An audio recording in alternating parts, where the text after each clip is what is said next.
Have you noticed what I'm doing here?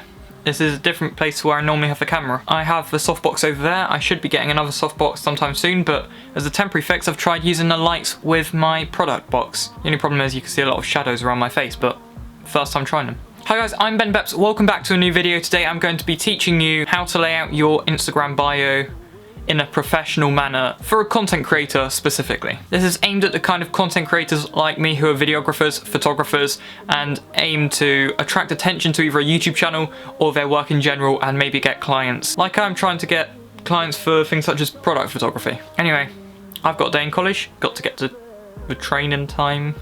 Let's go.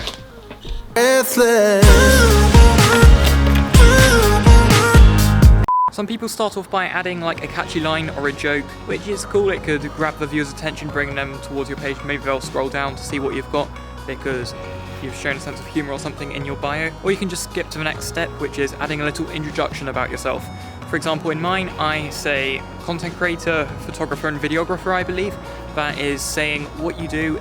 It gives you value as certain brands may be looking for a photographer to do something for their business. And it also says a little bit about you as well, so it will introduce the kind of content you might be creating. This could be followed by a line saying your age and location, followed by a line introducing your profession or content focus, basically what I've just said.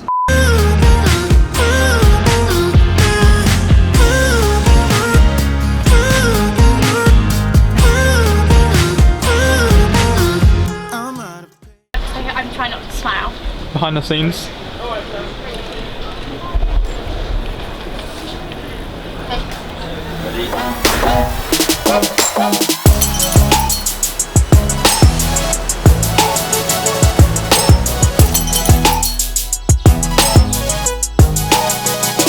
I recommend you have your business email or somewhere where your potential clients can contact you, as that way it shows you're a bit more forward thinking than other people who are providing the same content as you. And also if anybody has any problems with your content such as copyright or if they want to collaborate with you, then they know where to contact.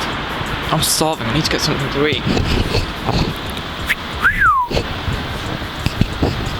I then suggest you say something about being a YouTuber or a content creator and have your link in your bio with an arrow pointing down to it saying go subscribe to my channel or something. That way you can get followers from your Instagram to your YouTube channel, increasing your exposure.